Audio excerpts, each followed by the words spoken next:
ये क्या अनर्थ होने जा रहा है? यदि नरकासुर शक्ति पिंड को लेकर पाताल लोक चला गया तो पृथ्वी लोक से शक्ति का अस्तित्व सदा के लिए समाप्त हो जाएगा। संकट यहीं पर समाप्त नहीं होगा देवराज। शक्ति के पाताल वासिनी होने से असुर अपराजय हो जाएंगे और शक्ति का दुरुपयोग कर अधार्मिक कार्य करेंगे और देवताओं का अस्तित्व समाप्त हो जाएगा। ये कैसी भयावह स्थिति है गुरुदेव? अब हमें संकट से कौन उबारेगा? नारायण नारायण। महादेव भी माता सती के वियोग में दुखी हो महासमाधि पर बैठे हैं।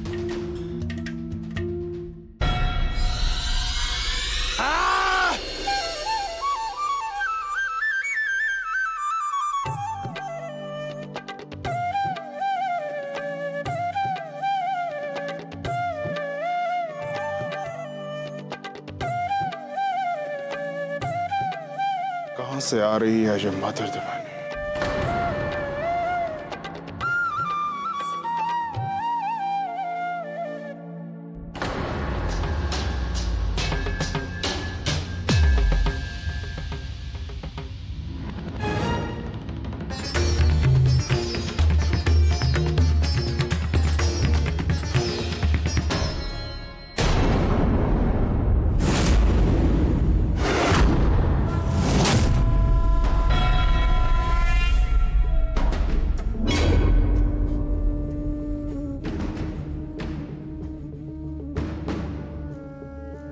विनाश काले विपरीत बुद्धि।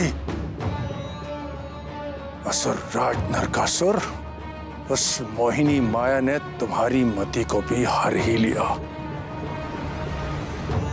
तुम असुरों का यह दुर्भाग्य ही है कि तुम सब संसार के स्वामी तो बनना चाहते हो, मगर तुम सब वासना के दास हो।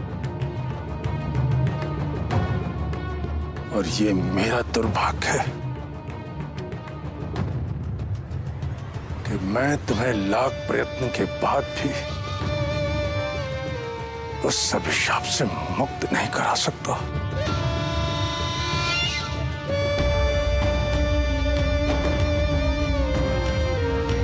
किंतु अभी भी समय है। मुझे नरकासुर को सत्य का ज्ञान कराना ही होगा।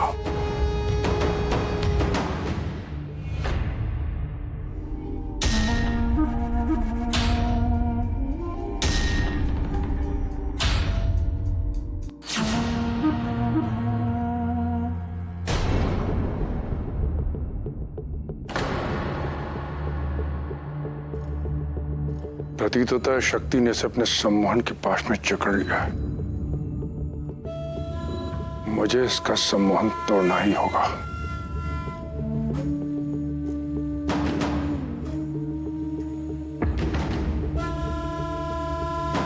कौन बजा रहा है जो मधुर संगीत? कौन है वो? कहाँ है वो?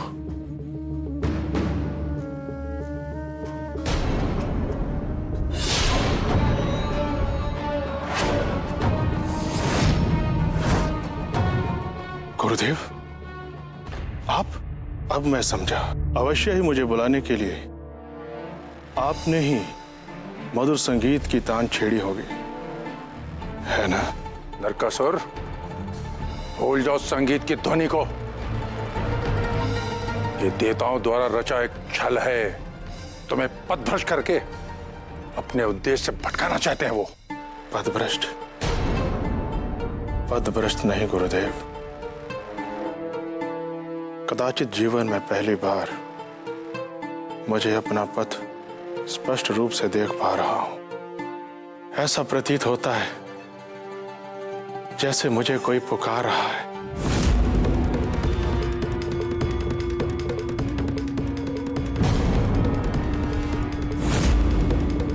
सम्मोहन से बाहर आओ नरकासुर, और अपनी चेतना पर नियंत्रण रखो। चेतना ही तो जाग गई है गुरुदेव। आज तक मैं अपने जीवन में नाम स्वरूप नरक के समान जिंदगी जी रहा था, किंतु आज ऐसे प्रतीत होता है जैसे संसार में चारों ओर प्रेम ही प्रेम है, श्रृंगार ही श्रृंगार है। ये बात आप नहीं समझ सकते गुरुदेव, इसलिए मेरे मार्ग में मत आइए गुरुदेव।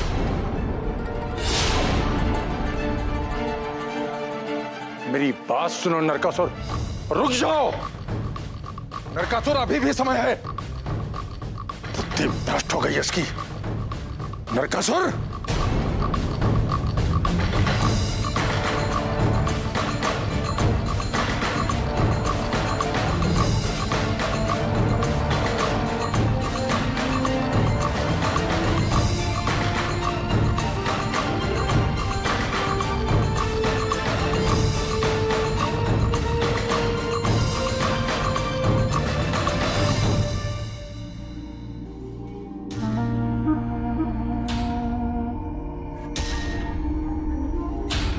कहीं ये मेरा भ्रम तो नहीं? इतनी विलक्षण तान, ऐसे अद्भुत सुर मैंने आज तक नहीं सुना।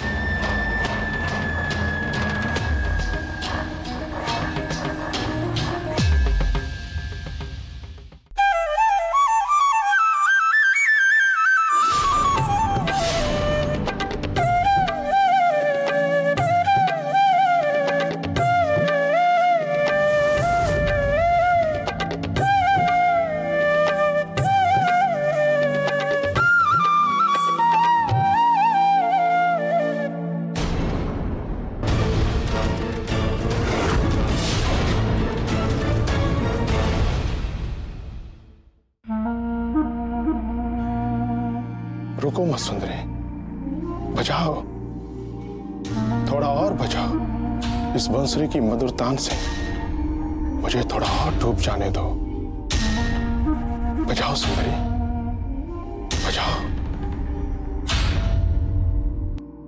कौन है आप और आप यहाँ कैसे आए? मैं पाताल लोक का स्वामी असुर राज नरकासुर हूं देवी, और तुम्हारी इस बांसुरी की सुंदर तान का पीछा करता हुआ यहां तक आ पहुंच गया, और तुम्हें यहां पाकर मैं सौभाग्यशाली हो गया देवी। तुम्हारा नाम क्या है? मैं कामाख्या हूँ असुरराज, और मैं यहीं रहती हूँ। कामाख्या, देवी कामाख्या, कितनी भाग्यशाली है ये बांसुरी जो तुम्हारे सुंदर अत्रों पर रखी गई है। इस बांसुरी की तान जितनी मोहक है, उतना ही मन भावन तुम्हारा रूप है देवी। तुम्हारे इस रूप ने मुझे अपना दास बना दिया है देवी। मैं आपका तात्पर्य समझी नहीं असुरराज। हे मनमोहनी, तुम्हारे रूप के दर्शन करने के पश्चात अब तुझे पाना ही मेरी जिंदगी का उद्देश्य प्रतीत होता है। मैं तुमसे विवाह करना चाहता हूं देवी, और तुम्हें पाताल लोक की रानी बनाना चाहता हूं। मेरा सारा वैभव तुम्हारे चरणों में होगा देवी। असुरराज, असुरराज, आपका ये प्रणय निवेदन किसी भी स्त्री के लिए बड़े ही हर्ष की बात है, किंतु कोई भी स्त्री किसी भी पुरुष से तभी विवाह करती है जब उसे उस पुरुष की शक्ति पर पूर्ण विश्वास हो जाए।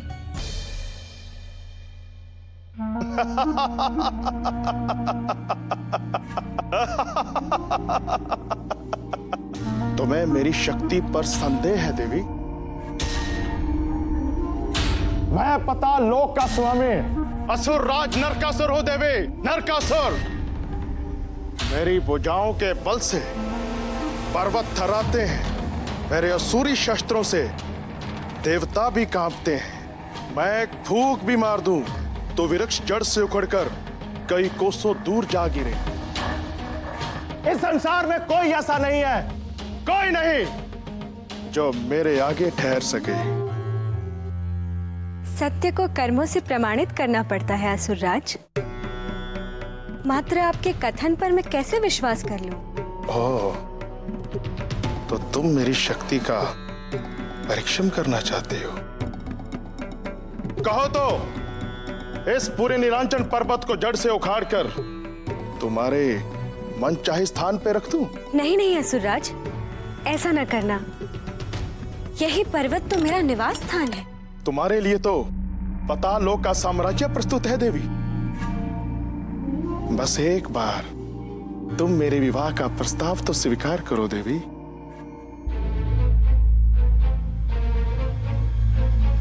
मैं आपका विवाह प्रस्ताव अवश्य स्वीकार करूंगी असुरराज, यदि आप मेरी एक इच्छा पूरी कर दे तो।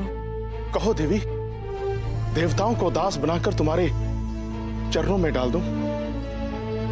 स्वयं लक्ष्मी के आभूषणों से तुम्हारा श्रृंगार करूं, तुम्हारे लिए स्वर्ण महल बना दूं, इस संसार के सारे रतन, हीरे, मोती, जवाहरात तुम्हें अर्पित कर दूं?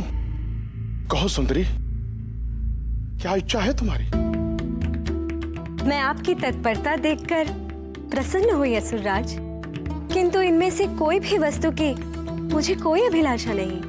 अपनी अभिलाषा व्यक्त करो देवी, अब मुझसे और प्रतीक्षा नहीं होती। शीघ्र कहो, क्या इच्छा है तुम्हारी? असुरराज, मैं इस नीलांचल पर्वत की चोटी पर रहती हूँ। नीचे से ऊपर तक जाने का कोई मार्ग ही नहीं। इसी कारण मुझे आने जाने में कई समस्याओं का सामना करना पड़ता है। यदि आप भूतल से पर्वत की चोटी तक चारों दिशाओं से पहुंचने का मार्ग बना दें, तो मैं आपका विवाह प्रस्ताव अवश्य स्वीकार करूंगी। किंतु ये कार्य आपको एक ही रात में करना होगा।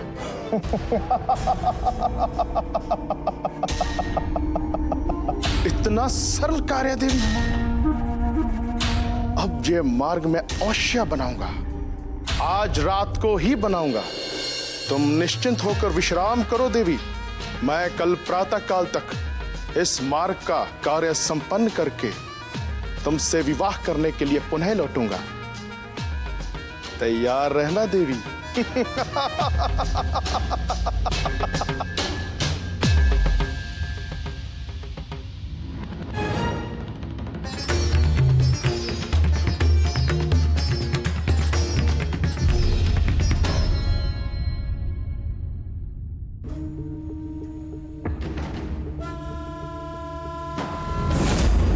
महाराज, क्या आदेश है? क्या हम इस पर्वत को ध्वस्त कर दें?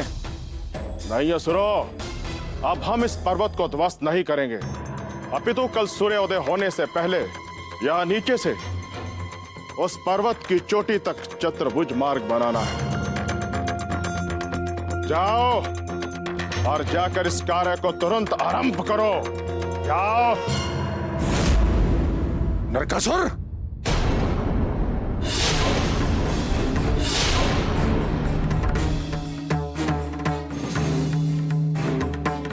राज नरकासुर, ये तुम क्या कर रहे हो? मैंने तुम्हें यह शक्ति पिंड को विध्वंस करने भेजा था और तुम। गुरुदेव, हमने विध्वंस का मार्ग त्याग दिया है, अब हम एक नया मार्ग सर्जित करेंगे। अब यह मार्ग ही असुरों को उनके उद्यान तक ले जाएगा। मूर्ख, ये तू नहीं, तेरे भीतर से वो देवी बोल रही है। उस मोहिनी ने अपनी माया से तेरी भी मति हर ली। तंद्रा तोड़ो और इस पर्वत खंड को समूली नष्ट कर दो, अन्यथा तुम स्वयं ही नष्ट हो जाओगे। नहीं गुरुदेव, नहीं। यदि इस पर्वत को नष्ट कर दिया तो फिर मेरा देवी से विवाह कैसे होगा? नरकासुर, वो यहाँ शक्ति पिंड को नष्ट करने आया है या विवाह करने? वो स्त्री जिससे तू विवाह करना चाहता है वो कोई और नहीं, स्वयं देवी शक्ति का रूप है। तुझे तेरे लक्ष्य से भटकाने आई है। मैंने तुझे पहले ही चेताया था कि देवता तेरे कार्य में अवरोध उत्पन्न अवश्य करेंगे, किंतु तू अपनी वासना के वशीभूत होकर उस देवी के बहकावे में आ गया। अभी भी समय, जाओ और जाकर नष्ट कर दो शक्ति पिंड को।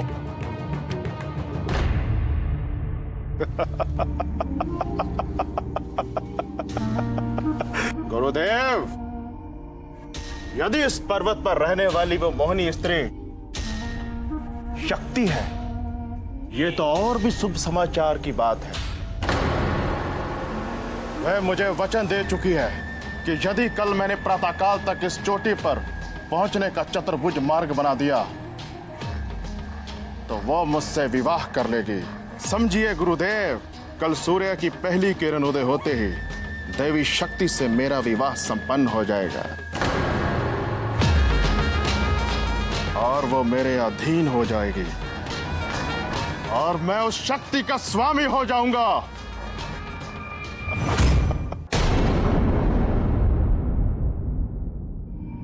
तुम भी वही भूल कर रहे हो नरकासुर, जो तुमसे पूर्व तुम्हारे पूर्वजों ने की थी। उस देवी शक्ति ने उसी प्रकार उन्हें भी छला था। गुरुदेव, मैं अपने पूर्वजों से भी शक्तिशाली और बुद्धिमान हूं। वो तो शक्ति का अंत करना चाहते थे, किंतु मैं उसे अपनी दासी बनाना चाहता हूं। तुम्हारे इस अहंकार का अंत बहुत बुरा होगा नरकासुर। केवल तुम्हारे नहीं, अभी तो संपूर्ण असुरलोक के लिए घातक होगा। आप जाइए गुरुदेव, मेरे इस कार्य में अवरोध उत्पन्न मत कीजिए।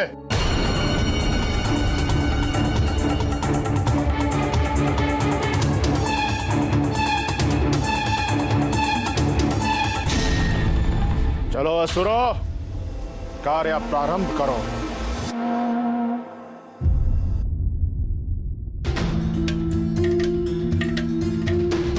हे महादेव, यदि नरकासुर ने आज रात में नीलांचल पर्वत पर चतुर्भुज मार्ग बना लिया तो शक्ति को सदैव के लिए उसका दास होना होगा। और यदि ऐसा हुआ तो पूरे संसार पर नरकासुर का निरंकुश शासन हो जाएगा। संसार को इस संकट से केवल आप ही मुक्ति दिला सकते हैं महादेव। जागिए महादेव, जागिए, आंखें खोलिए प्रभु, आंखें खोलिए। अब हम क्या करें देवराज? या महादेव अपनी भक्ति में लीन है और उधर नरकासुर अपना बाग बड़ी तीव्र गति से बनवा रहा है।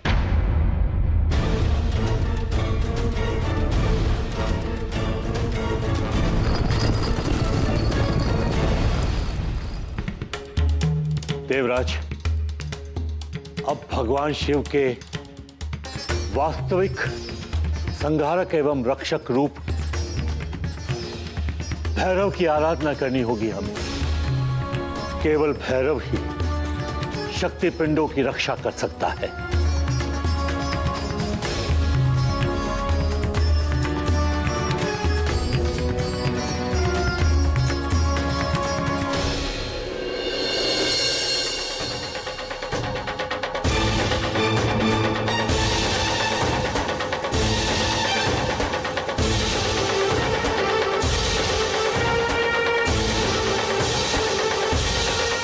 कहीं सचमुच ही नरकासुर इस चतुर्भुज मार्ग का निर्माण पूर्ण तो नहीं कर लेगा?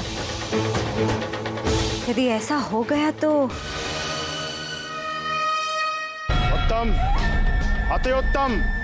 अब कुछ ही समय में कार्य पूर्ण हो जाएगा और कार्य पूर्ण होते ही देवी शक्ति हमारी दासी होगी।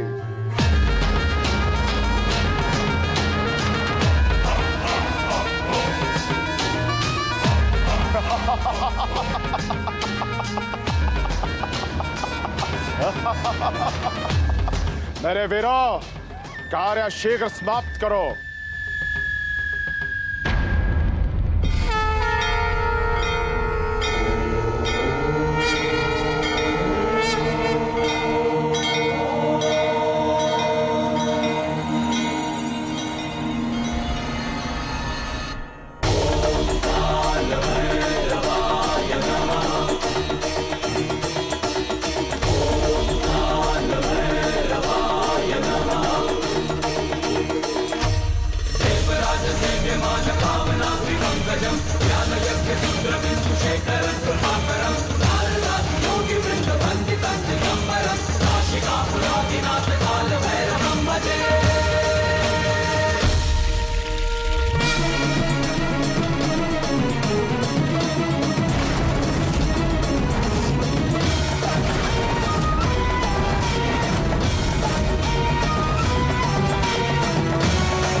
असंभव!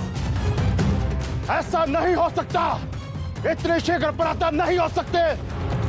मैं हार नहीं सकता। नहीं। नारायण नारायण। असुरराज, समय की गति को कोई रोक नहीं सकता। हम सब समय के नियम से बंधे हुए हैं।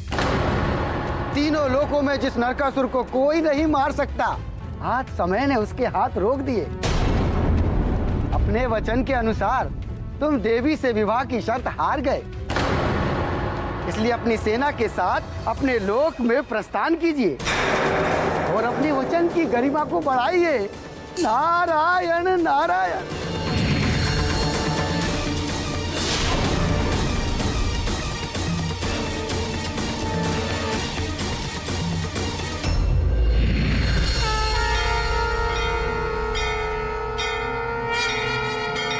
ये पापी नरकासुर का अभिमान भैरव ने खंड खंड कर दिया है। अब ये वापस नहीं लौटेगा।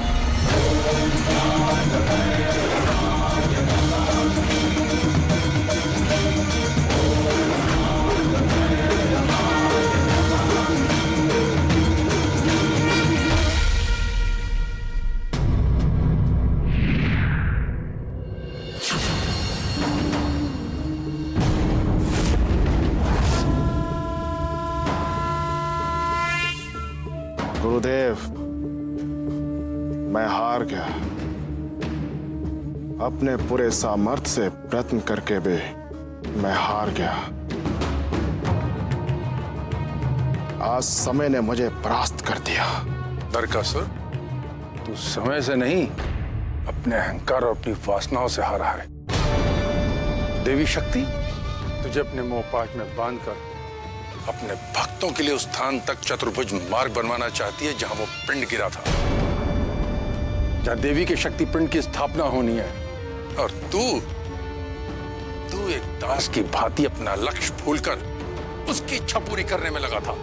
मूर्ख, दृष्टि उठाकर देख, रोहिणी नक्षत्र अभी भी आकाश में चमक रहा है।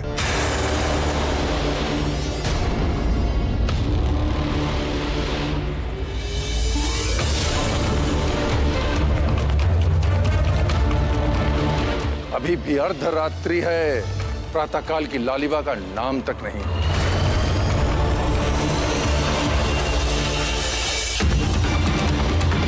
क्या? चल, मेरे साथ चल। हाँ, छल, वही छल जो ये देवी देवता तुम असुरों के साथ सदैव करते आए हैं। और आज भी इसी छल बल से तुम्हें परास्त कर दिया। छल से मुझे हराकर मेरा अपमान करने वाली शक्ति, अब मैं अपने अपमान का प्रतिशोध लूंगा, अवश्य लूंगा।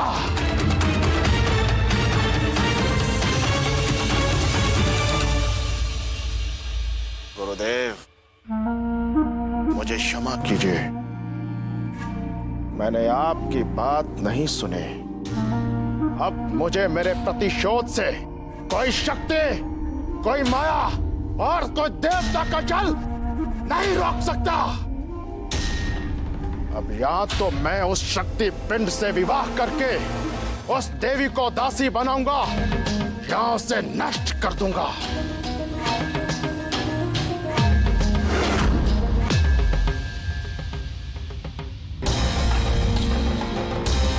क्रोध से भरा नरकासुर अब किसी के रोकने से भी नहीं रुकेगा। अब क्या करें देवऋषि? नारायण नारायण।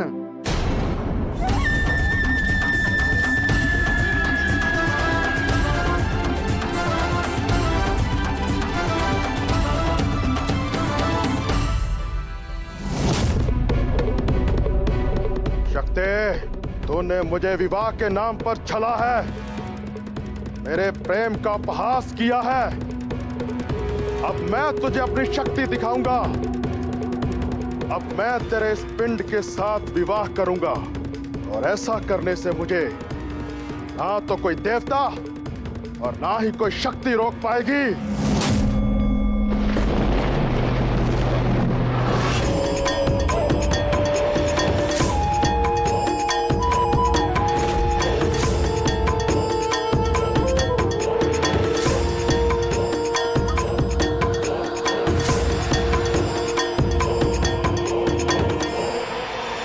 नारकासुर,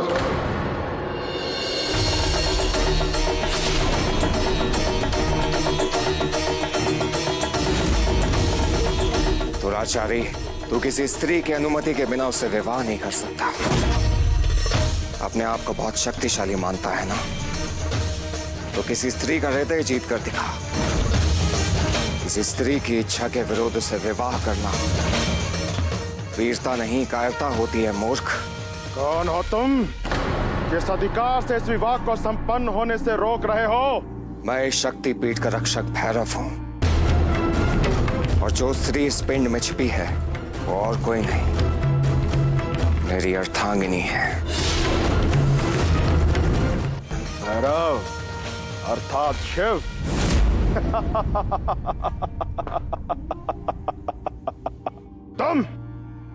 तुम रोकोगे मुझे? जो अपनी पत्नी की रक्षा नहीं कर पाया वो मुझे रोकने की बात कर रहा है। कदाचित तुम्हें अवसर नहीं मिला होगा, किंतु अब मैं तुझे एक अवसर देता हूं स्वयं को सिद्ध करने का। मैं तुझे चुनौती देता हूं, मुझसे युद्ध कर मुझसे।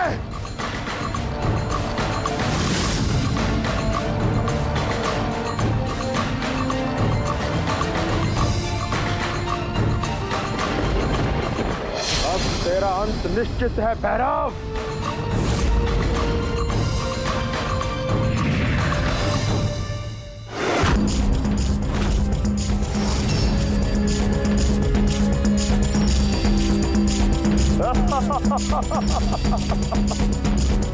जाओ, अंत कर दो इसका।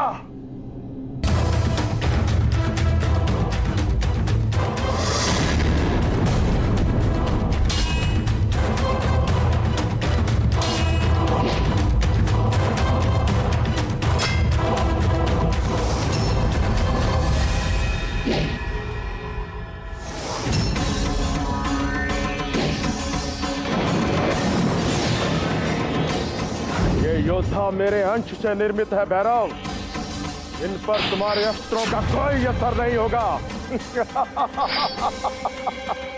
अंत कर दो इसका।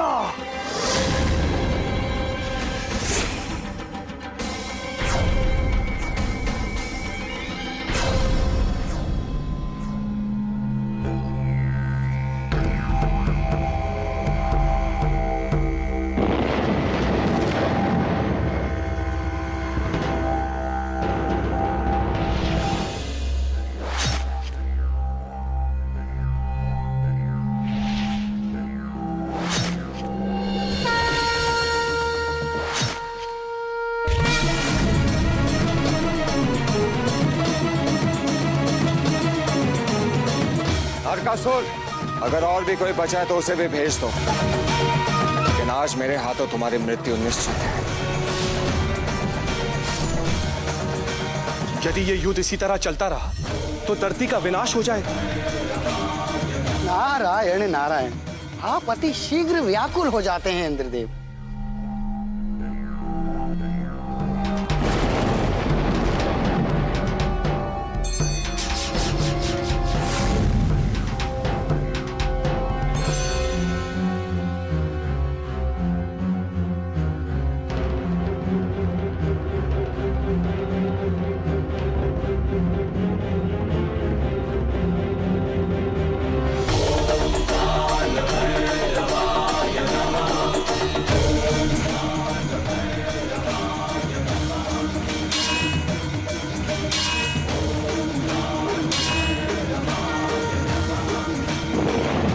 असुर अत्यंत बलशाली है,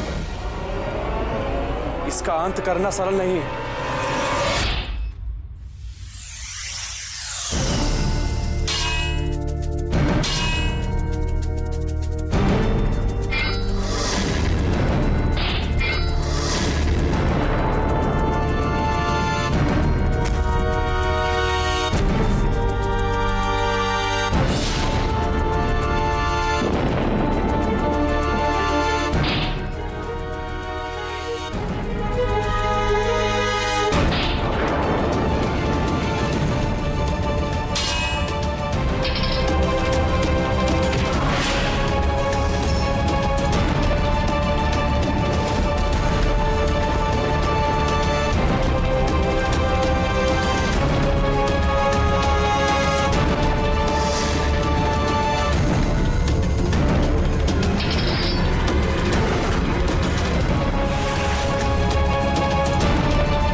शक्ति पिंड की रक्षा करके ये सिद्ध कर दिया है कि प्रकृति और पुरुष के सामंजस्य से ही इस जगत की पापों से रक्षा हो सकती है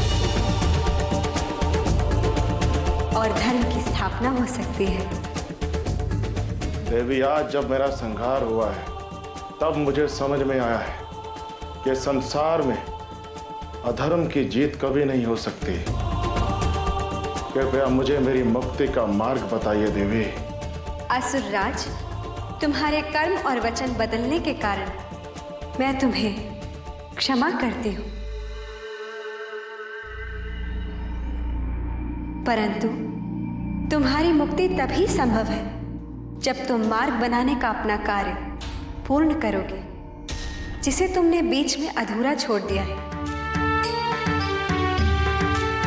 इसलिए अब तुम पुनर्जन्म लेकर मेरे भक्त के रूप में उस अधूरे मार्ग को पूर्ण करोगे, तभी तुम्हारी मुक्ति हो सकती है। जो आज्ञा माता।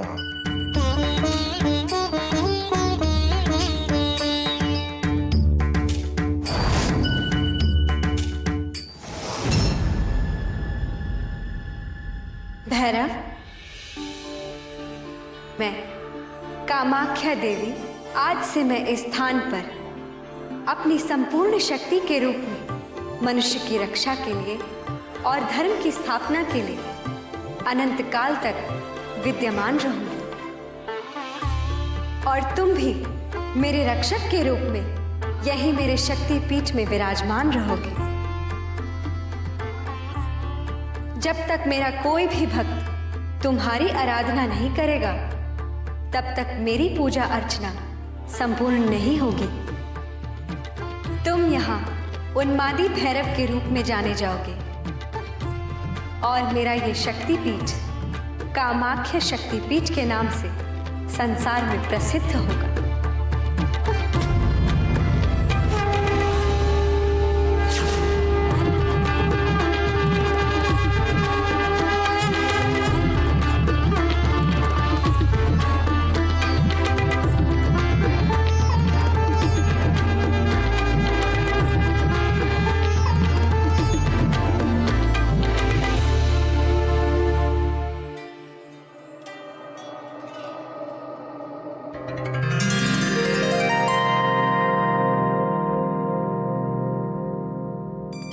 और इस प्रकार उस पिंड में शक्ति की स्थापना हुई। प्रभु, आपसे कामाख्या शक्तिपीठ की कथा सुनने के पश्चात हम बाकी सभी शक्तिपीठ के विषय में जानना चाहते हैं।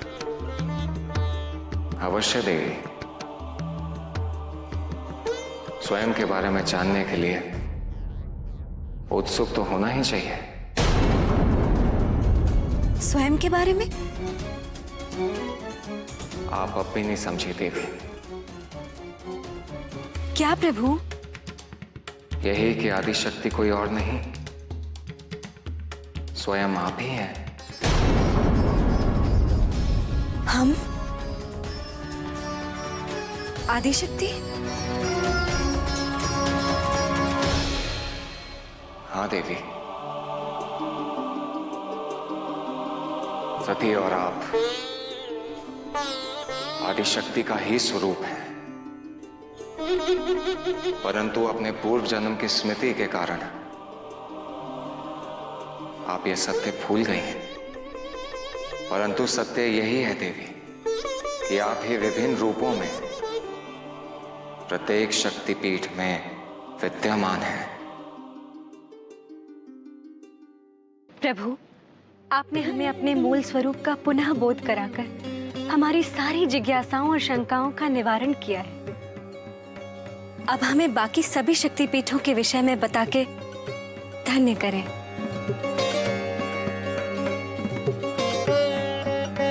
अवश्य देवी, परंतु उसके लिए आपको हमारे साथ चलना होगा। कहाँ प्रभु? उन सभी पावन शक्तिपीठों की यात्रा पर। उन पावन शक्तिपीठों की महानता हम आपको सुनाना नहीं, अपितु दिखाना चाहते हैं।